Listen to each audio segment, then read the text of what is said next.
On revient pour la suite avec nos chers invités, Pasteur Edo Komi, Prosper Agbokoulou et puis Germain Poli, avant de filer en N'Djamena au Tchad pour parler du G5 Sahel qui s'est réuni. Sans le Mali, on continue notre périple. On était au pays des hommes intègres. Pasteur Edo Komi, on vous donne le temps de chuter puisque je vous avais coupé entre vous. Non, je crois, Germain l'a dit tout à l'heure qu'il y a une bonne volonté du côté du capitaine Traoré par rapport à son engagement et la manière dont il mobilise, la manière dont il mobilise les forces sur le terrain. On sent quand même qu'il y a un capitaine à bord, parce qu'on a besoin de ça pour pouvoir motiver les forces et les volontaires sur le terrain. Et je pense que ça ne fait pas du bien à ceux qui pensent que dès qu'ils vont quitter, le terrain, le sol burkinabé, ça va être un véritable hécatombe. Quand les gens tombent comme ça, quand il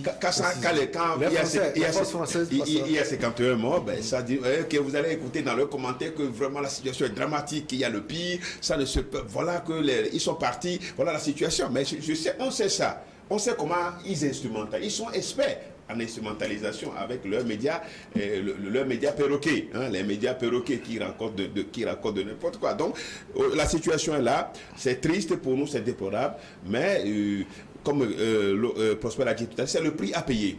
C'est vrai quand même que c'est difficile de parler de prix à payer étant donné que les régimes précédents étaient des régimes démocratiques. Mais maintenant, on parle de prix à payer. C'est qu'ils ont été incapables. Ces dirigeants ont été incapables. Aujourd'hui, ceux qui sont là aussi sont incapables. Ils ont été capables, mais ceux qui sont là aujourd'hui, ils doivent tirer la leçon pour savoir que ceux qui les ont précédés ont été incapables. C'est pourquoi on les a fait venir, ils sont venus. Et non, donc, il y a obligation de résultat. Il y a obligation de résultat pour eux aujourd'hui. Sinon, ils risquent aussi de partir comme les autres. Comment ça? Ils risquent de partir comme les autres. Mais bien sûr, s'il n'y a pas de résultat, s'il n'y a pas de résultat, Damiba a promis la sécurité, ben, qu'est-ce qu'il a fait partir? Parce que ça n'a pas marché. Donc si autant de capitaines Traoré, ça ne marche pas, le peuple burkinabé, c'est un peuple qui est déterminé, c'est un peuple qui est debout. C'est un peuple qui est debout quand il n'y a pas de résultat, mais vous partez. C'est pas le peuple qui laisse faire partir, c'est l'armée qui laisse faire partir. Non, vous partez, mais quand il y a des manifestations des peuples, il y a les peuples qui ne veulent pas. D'abord, le Burkina, c'est comme ça. Il y a le peuple et puis une partie de l'armée qui vient, qui se joint au peuple pour pouvoir faire un coup d'État. Mais on ne va pas parler de Burkina comme un pays des hommes internes qui fait toujours des coups d'État.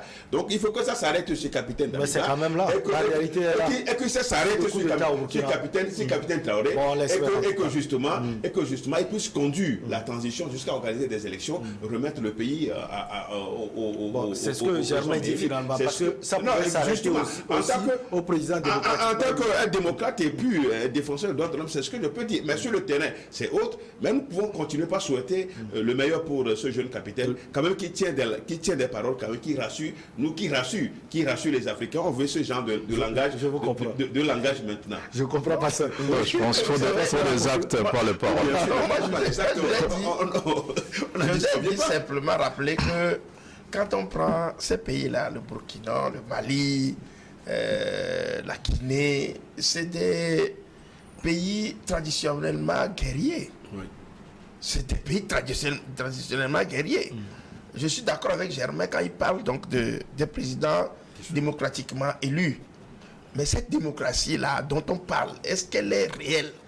Pour moi, c'est une farce qu'on dise, parce que la démocratie, vous savez, lorsqu'on impose quelque chose par la force aux gens, en 1989, on a imposé cette façon de gouvernance aux pays africains. Ce ne sont pas les pays africains qui sont levés pour aller chez les Blancs pour leur dire nous venons changer nos façons de diriger. C'est une imposition à la bonne. Donc vous souhaitez que l'Afrique soit dirigée par les militaires? Ce que je dis, pas forcément, ce que je dis, chaque pays a sa, comme on appelle, ses réalités. Au Togo, par exemple, aujourd'hui, nous avons un président civil. Et tout le monde voit, c'est un président civil. Les militaires sont à leur place. Chacun est à sa place. Les institutions. Voilà, c'est ce que. Il est démocratiquement élu. Voilà. Mais au Burkina Faso, c'est des pays, le Mali, quand on parle par exemple de Souniata Keïta, les Kankan Moussa et autres là, en Guinée, tout ça là, c'est des pays traditionnellement guerriers qui eux, ont une conception de la. Maintenant, si on a imposé une façon de gouverner, une façon de gouverner, qui est la démocratie dont on parle, que nous chantons tous les jours, démocratie, un président démocratique, oui, élu, mais qui ne gouverne pas. Mais si Kaboré était chassé parce que Kaboré ne gouverne pas, on a fait un état des lieux. Et on sait que tous ces présidents-là ont la main à l'Élysée. C'est l'Élysée qui envoie. Regardez. Kaboré aussi était escorté. Mais dis donc, Kaboré, ce n'est que la suite de Compaoré. Kaboré a partagé la gouvernance avec... il a été même président de l'Assemblée nationale au Burkina Faso. Et après, comme on appelle, le départ, le renvoi de Compaoré, c'est lui qui est venu. Donc, rien n'a changé pratiquement. C'est la façon, la personnalité qui a changé. Donc, pour moi, quand on parle de démocratie, oui, je suis d'accord que ça soit ainsi. Mais il faut qu'on fasse la démocratie à l'africaine. Mais si c'est la démocratie à l'européenne dont on peut targuer, je dirais on fera 10 000 élections présidentielles. Et quand ça ne marche pas, les militaires viendront chasser. Toujours. J'aimerais vous chuter et puis on passe en N'Djamena. Oui, non, je pense que le propos de Prosper, bon, je le comprends, mais je pense qu'il ne faut pas mettre en péril la démocratie parce que c'est une bonne chose, c'est elle qui nous permet ici de parler, de critiquer les gens et de rentrer tranquillement chez nous. C'est parce qu'il y a la démocratie. C'est la démocratie. Oui, de toute façon, jusqu'ici on rentre chez nous. Hein. Oui, mais avec le voilà. Alors, vous verrez que dans ce pays où il y a eu des coups d'État, ce genre d'émissions ne tiennent plus tellement parce que ce président n'aime pas la critique. Là, il n'y a pas. Allez au Burkina voir si les journalistes sont libres aujourd'hui de travail. Non. Pas comme ça. Hein, mais... Voilà, donc c'est pour dire, la démocratie, on nous l'a imposée, mais c'est une bonne chose. C'est une bonne chose. C'est comme... Non, j'arrive. Après, on n'a pas dit que c'est la meilleure façon de gouverner, mais c'est mieux que ce qui se faisait. Maintenant, notre problème, c'est que on a la liberté, mais on a faim. Et quand on a faim, on n'est plus totalement libre. Donc notre problème, c'est le développement, c'est la lutte contre la pauvreté. Et c'est ça, on peut dire, bon, la démocratie est pas rentrée en Afrique à causer plus de misère, parce que peut-être les gens réclament plus leur droit de travail, mais on ne peut pas dire que ce n'est pas une bonne chose, hein. Nous ne sommes pas le seul. Que la démocratie, c'est... Oui, comment maintenant à l'africaine, peut-être il faut que nos intellectuels trouvent une formule pour le faire. Mais après... vous prenez par exemple, il y a la démocratie, vous prenez le Maroc, il y a la démocratie, mais il y a le roi, il y a les élections législatives qui sont locales, sont organisées. Oui, ça aussi. Oui, mais c'est un pays qui n'a rien à envier aux autres pays. Même il n'y aura pas d'élection finalement. Oui, le Maroc, par exemple. Pas parce qu'il n'y aura pas d'élection.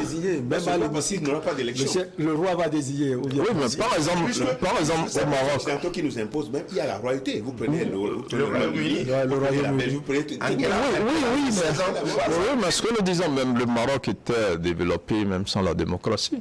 S'il y a un roi qui a une vision, qui fait bien les choses, en Angleterre, il y a la reine, tout ça. Mais ça, c'est pas forcément la démocratie qui développe. Mais la démocratie est une bonne chose. Et tous ces souverains-là ont compris aussi qu'il faut donner un peu de liberté. Même ils sont souvent dans un rôle honorifique, hein, ils représentent la nation, mais il y a un gouvernement qui est élu, qui est à côté, qui travaille. Donc c'est une bonne chose. C'est universellement reconnu. On ne peut pas dire que c'est une mauvaise. Maintenant, je disais, si les militaires règlent le problème de sécurité, qui est urgent pour les populations, mais on ne dirait rien. On va laisser passer le coup d'État, on dira, bon, au moins, ils ont fait entorse à la démocratie, mais il y a une solution sur le plan sécuritaire. C'est là où on n'a pas de solution, on se dit, mais c'est un gâchis. Mais ça va arriver quand? Les gens demandaient 4 ans. Les gens demandent 4 ans pour pouvoir amener la sécurité. Je ne suis pas sûr que s'ils ont les 4 ans, ils le feront. Les gens ont déjà brûlé plus de 2 ans. Non, mais ils ont alors on ne voit pas la moitié du bout du tunnel. Ils ont demandé plus. Oui, c'est la démocratie. C'est là où les Nigériens ont dit, mais ce qu'ils demandent, ça fait la durée d'un mandat. Oui. Donc, mais quand vous venez, soit...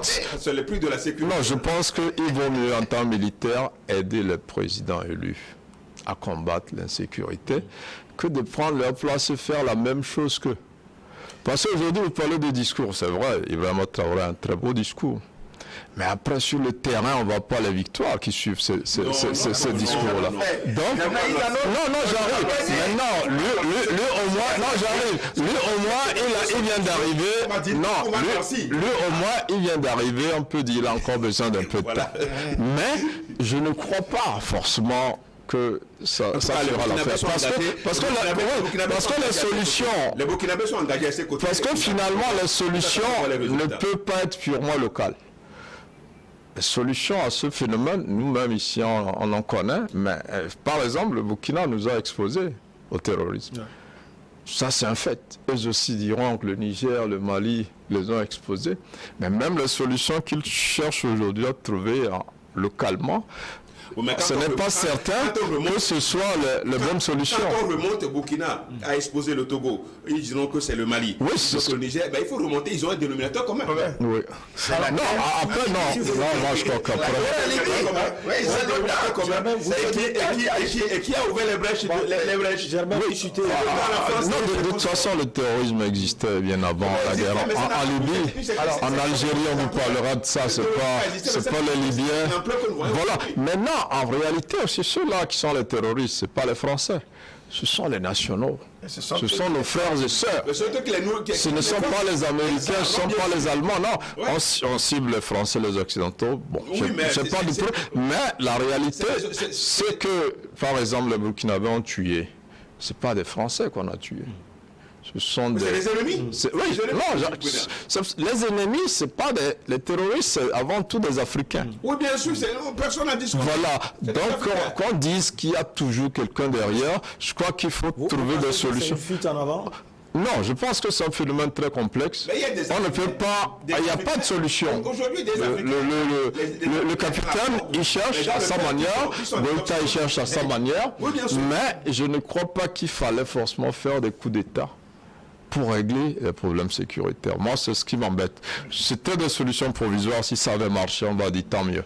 Ils ont réglé le problème. Maintenant, on installe un président civil. Quand c'est calme, il peut travailler. Mais là, à cette allure, c'est que ces militaires peuvent rester 10 ans, 15 ans. Tant que ça serve de leçon à ceux qui se disent être élus. Quand vous êtes élu, travaillez pour le peuple. Travaillez pour la sécurité. Non, même pas. Mais le terrorisme. Les Américains sont frappés par le terrorisme. Est-ce qu'ils cherchent le président? Non, les Français sont frappés. Est-ce qu'ils cherchent le président? On va continuer par parler du terrorisme. Mais au Tchad, en N'Djamena, alors que le sommet de l'Union africaine s'est clôturé, c'était le 19 février 2023. À Addis Abeba en Éthiopie, un autre s'est ouvert ce lundi 20 à N'Djamena, un sommet extraordinaire du G5 Sahel durant une journée. Il réunit les dirigeants, ce sommet a réuni les dirigeants de 4 pays africains, le Burkina Faso, la Mauritanie, le Niger et le Tchad.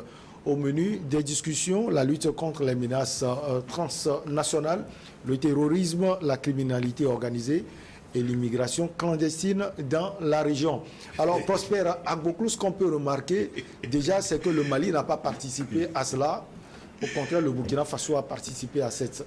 Oui, et il faut quand même se rappeler le fait que le G5 Sahel a été créé dans un but de lutter contre le terrorisme dans le Sahel et le développement donc, de cet espace-là. Et dans la convention qui avait été signée, c'était une présidence tournante qui devait le faire. Et le temps d'arriver, le tour du Mali est arrivé, il y avait eu une opposition parce qu'il y a eu un coup d'État. Depuis la France. Voilà, qui a dit tout simplement à Bazoum de nier le fait que le Mali, Assimi Goïta, ne peut pas prendre la présidence tournante. Bon, maintenant, le Mali s'est désengagé. Il dit, bon, si je ne peux pas, si ce sont les raisons avancées, parce que ça ne figurait pas dans la convention qui a été signée. Oui. Maintenant, si c'est le fait que nous venons ainsi que vous ne nous reconnaissez pas, bon, basta. Nous, on sort donc donc, le Mali a tenu à sa parole. C'est-à-dire que ce sont des militaires qui sont là, qui ont dit, vous refusez notre impact sur le G5 Sahel, nous ne sommes plus dedans, et ils se sont retirés. Donc je ne vois pas pourquoi le Mali convoqué, enfin le G5 Sahel convoqué, le Mali va aller là. Maintenant, ce qui est bizarre dans ces fêtes-là, Mohamed Bazoum, qui a tapé du poing sur la place à l'époque, se retrouve aux côtés de Idriss Déby, qui aussi utilise Mamadi Déby, appelle-le comme ça, appelle-le comme ça, même lui, il est venu s'asseoir à côté de lui. Bon, lui, il est démocratiquement élu. Un putiste. Voilà, quelle contradiction dans laquelle l'Afrique vit. Oui. C'est ce que moi je ne comprends pas. Un putiste. On dit, semi-Keïta ne peut pas venir, enfin, le Mali ne peut pas prendre la présidence tournante. Maintenant, Idriss Déby qui est venu aussi par le coup d'État constitutionnel, et lui, il est installé, Bazoum vient s'asseoir à côté de lui. Le Burkina n'a pas participé en tant que, enfin, au niveau institutionnel. Le ministre de la Défense qui a accompagné. Ce qui veut dire que dans quelques, enfin, je ne sais pas si prochainement, le Burkina va encore s'engager. Parce que là, on est en train de démanteler le G5 Sahel, la force comme étant un instrument, voilà, de propagande des Occidentaux. Bien sûr. On ne peut pas accepter qu'il y ait une ingérence aussi flagrante dans les affaires de l'État. On arrive chez nous, par exemple, qu'il y a un problème, que notre État vienne s'ingérer. Moi, je ne suis pas d'accord. Ça, si c'est ça la liberté dont on parle, démocratique, moi je dis que c'est du foutour. Donc, pour le Mali, il y a une façon donc, de voir les choses. Et les Maliens ont dit, on ne participe pas. Donc, ce qui veut dire que, pour moi, le G5 Sahel est en train d'être démantelé et dévié de ses objectifs. Oui, Pasteur Rido, quand même. Ce machin existe juste pour la forme. Ce machin, c'est un machin. G5 Sahel a fait quoi? Quel est son budget? Le simple budget qui devait être alloué pour le fonctionnement de ce machin n'a pas pu être... Vous voulez que le budget vienne d'où? Mais justement, le budget va venir d'où? En Afrique, nous savons que tout ce que nous allons faire, nous voulons faire malgré les richesses, malgré tout ce que nous avons, malgré le détournement, c'est-à-dire les fonds détournés dans tous ces pays-là, on tend toujours la main à l'Occident. Et c'est la faute à l'Occident? Mais c'est la faute à qui? Moi, ce n'est pas personnellement ma faute, mais c'est la faute aux dirigeants qui n'ont pas de vision, qui n'ont pas de volonté politique pour régler leurs problèmes. Mais écoutez, c'était 1 milliard, c'est 2 milliards ou quelque chose comme ça de dollars ou d'euros. Est-ce qu'on a su, tous ceux les donateurs, tous ceux qui ont fait des promesses, est-ce que tout cela, qu'est-ce qu'ils ont fourni? Qu'est-ce que, disons concrètement, qu'est-ce que G5 Sahel présente aujourd'hui? Qu'est-ce que G5 présente et représente? Et quand le Mali quittait, on a dit, ils ont reconnu effectivement que ça fait une grande perte. Parce que le Mali, c'est un grand pays de G5 Sahel. Mais juste parce que le président français a dit non, que c'est un putiste, donc il ne peut pas prendre la présidence tournante de cette organisation. Et donc aujourd'hui, G5 n'a pas de combat, il n'y a pas des éléments pour combattre, il n'y a pas de budget pour le fonctionnement. On te retrouve pour faire quoi? Et pour avoir quel impact? Et donc, on privilégie, dans G5, on privilégie le putiste, le putschiste de Tchad, qui a été intronisé par Macron, et qui a fini son premier délai, son premier mandat, c'est-à-dire la durée, le premier délai, c'est-à-dire de la transition, et qui en a demandé. Et on lui a accordé ce tapis vert, et personne n'en a parlé. On lui a accordé ce tapis vert. Et le second 18 mois qu'on a demandé, peut-être on va encore en demander. Vous n'aimez pas le cas du Tchad, Pasteur Rido Kamim? Quel cas de Tchad? Le coup d'État au Tchad, puisque vous avez dit que c'est un coup d'État. Vous n'aimez pas ça? Non, je dis, là, ce que je dis... Pasteur, vous n'aimez pas, c'est non, quoi? je ne dis pas que je n'aime pas le coup d'État. Je l'ai déjà dit plus haut, le coup d'État n'est pas normal. Mais si c'est intervenu, il faut traiter tous les pays au même pied d'égalité. Il faut traiter le Mali, le Burkina et le Tchad, il faut les mettre dans un même panier. Et la Guinée dans un même panier. Vous ne les mettez pas dans un même panier. Vous voulez que qui le traite au même pied d'égalité?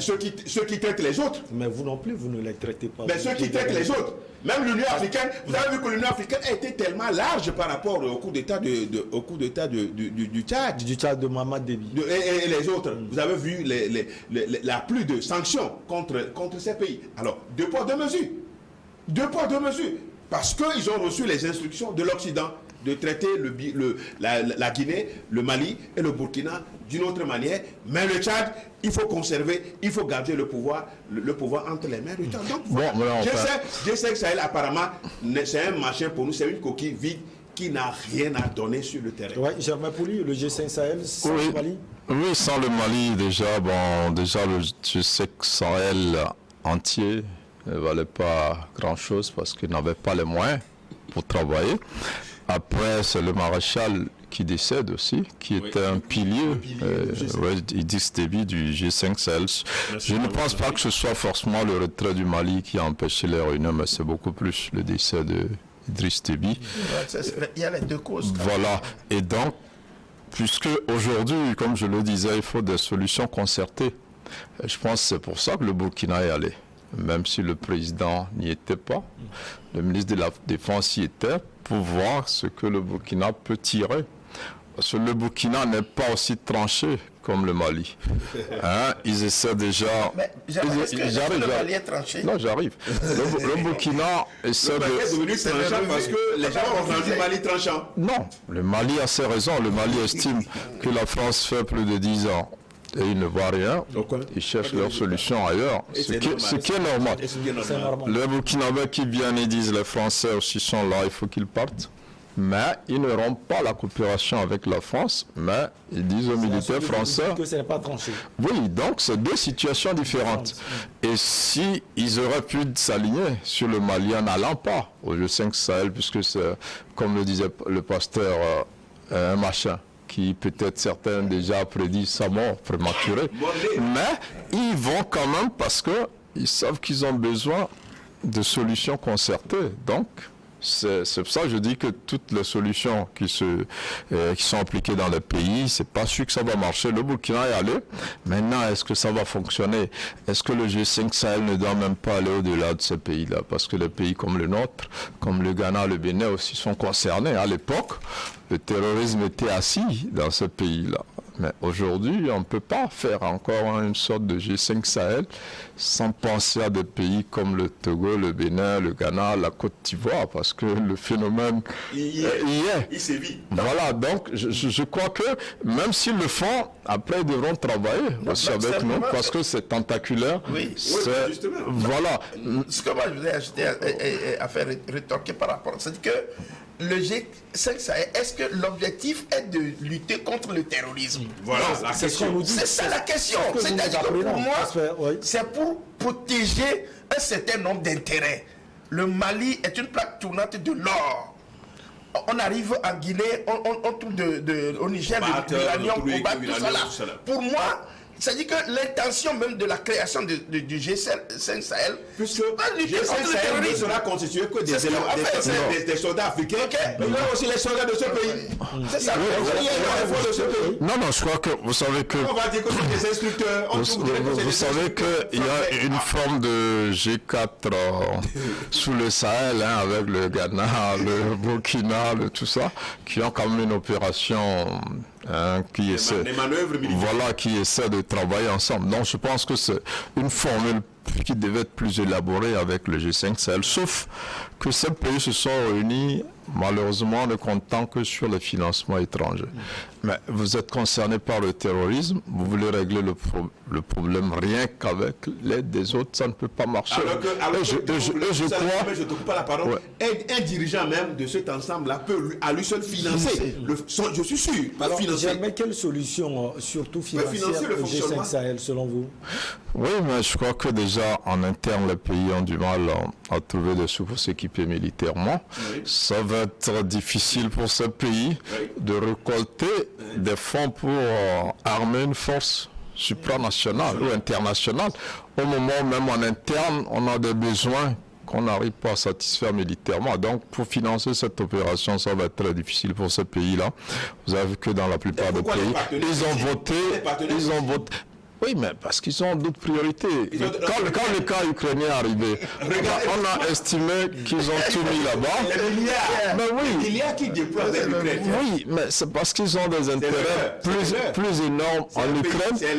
Non, c'est pas l'Ukraine qu'ils défendent, c'est la Russie qu'ils attaquent. C'est deux choses différentes. Ils n'envoient pas les armes là-bas parce qu'ils défendent l'Ukraine. Pas du tout.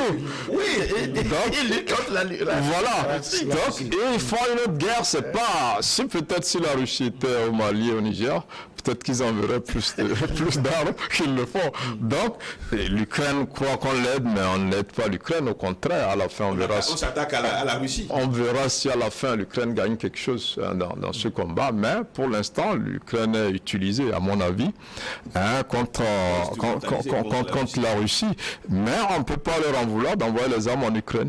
Ici, c'est à nous d'abord. Et les pays ont voté les lois sur la programmation militaire. Beaucoup de pays ont augmenté les budgets militaires parce qu'il y a des besoins réels et que ailleurs, au Burkina, on nous disait, au Mali, on nous disait parfois l'armée veut acheter, mais il y a des puissances qui s'opposent. Aujourd'hui, ces pays se sont débarrassés de ces verrous-là et veulent acheter, sauf qu'il n'y a pas les moyens. Et Dieu seul sait quand on dit la Russie livre les hélicos, les armes et tout ça. Est-ce que c'est payé cash? On n'en sait rien. Vous savez comment ça se fait? Puisque la plupart de ces pays sont des pays du franc CFA, de la zone CFA, dont les réserves sont toujours à la banque française. Donc le Nigeria était là bien avant nos pays avec Boko Haram. Pour les pays francophones, la plupart, il y a des réserves qui sont là.